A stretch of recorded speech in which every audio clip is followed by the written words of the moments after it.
जय श्री कृष्णा दोस्तों। आज हम सुनेंगे अधिक मास की द्वितीय अध्याय कथा। ओम नमो भगवते वासुदेवाय। सूत जी महाराज बोले, हे मुनि, अब मैं आपको पुरुषोत्तम मास की महिमा बताने वाले एक प्राचीन और प्रेरणादायक कथा सुनाता हूँ।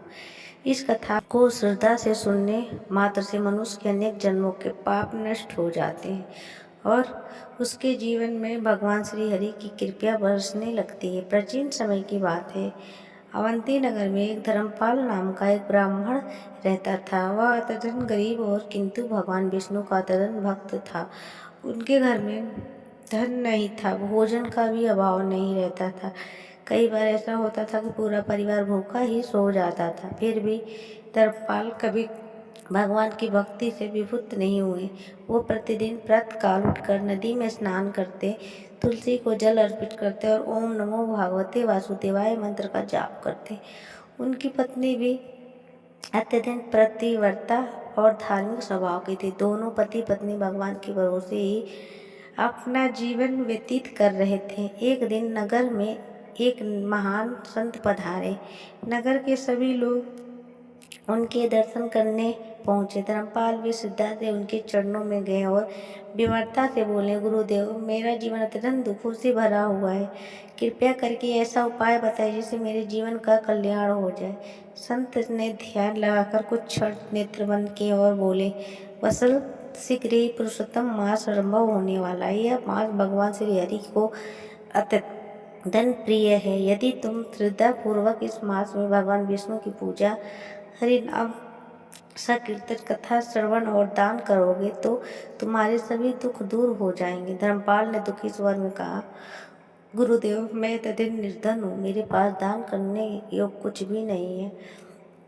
संत मुस्कुराए बोले, ब्रह्म भगवान को धन नहीं, भाव प्रिय है। जो भक्त सच्चे मन से एक दीप भी जलाता है और तुलसी पात्र अर्पित करता है, अर्थात प्रेम से भगवान का नाम लेता है, उस पर श्री हरि प्रसन्न हो जाते हैं।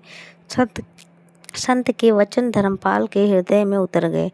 कुछ ही दिनों बाद पुरुषोत्तम मास का शुभ आरंभ हुआ। धर्मपाल प्रतिदिन ब्रह्म मुहूर्त में उठता, नदी में स्नान करता और भगवान विष्णु के मंदिर जाकर भक्ति भाव से पूजा करता। वह दिन भर भगवान का नाम जपता और संध्या समय कथा सुनता।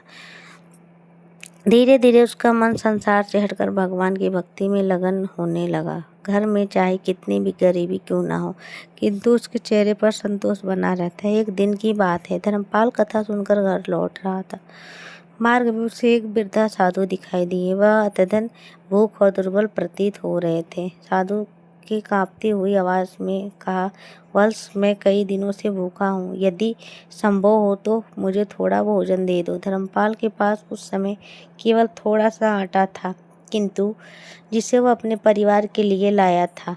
कुछ क्षण के लिए उसका मन विचलित हुआ। उसे अपनी पत्नी और बच्चे की चिंता होने लगी, किंतु अगले ही पल उसे संत के वचन याद आ गए। पुरुषोत्तम मास में किया गया दान अत्यंत फल देने वाला होता है। उसने बिना देर किए ही वह सारा आटा साधु को दे दिया और हाथ जोड़ कर बोला, महाराज, मेरे पास यही थोड़ा सा अन्न था, कृपया इसे स्वीकार करें।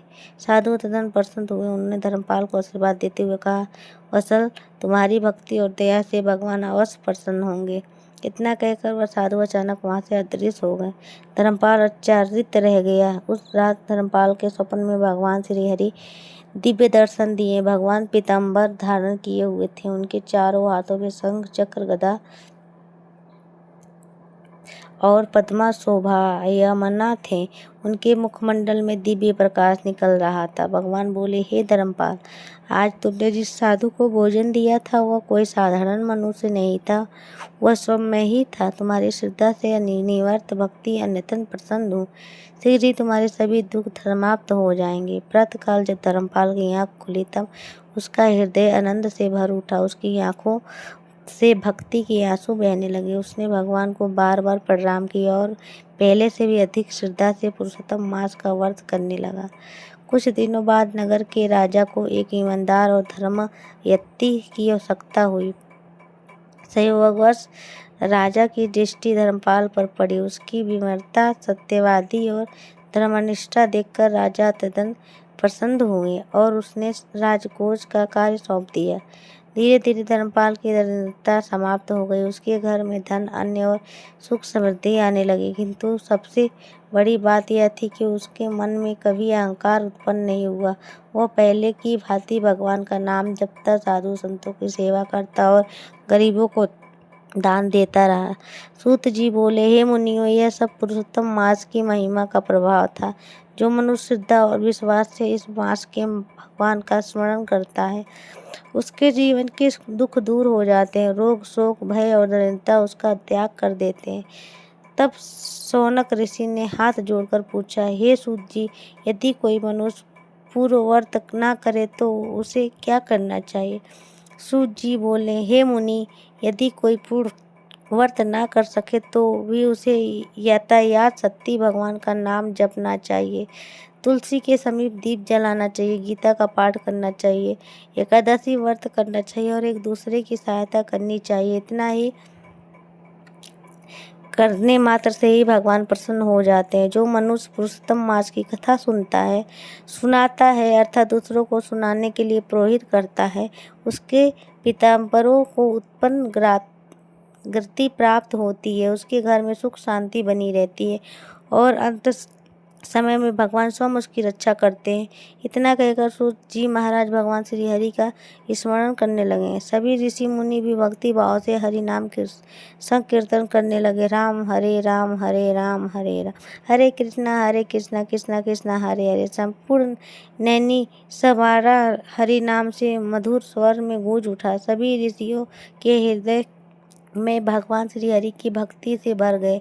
सूत जी बोले, हे मुनियों, जो मनुष्य श्रद्धा पूर्वक पुरुषोत्तम मास की इस पवित्र कथा का श्रवण करता है, उसके जीवन में समस्त कष्ट दूर हो जाते हैं और अंत में उसके भगवान श्री हरि के दिव्य धाम की प्राप्ति होती है। इसी मंगलदायी संदेश के साथ पुरुषोत्तम मास प्रथम अध्याय समाप्त होता है।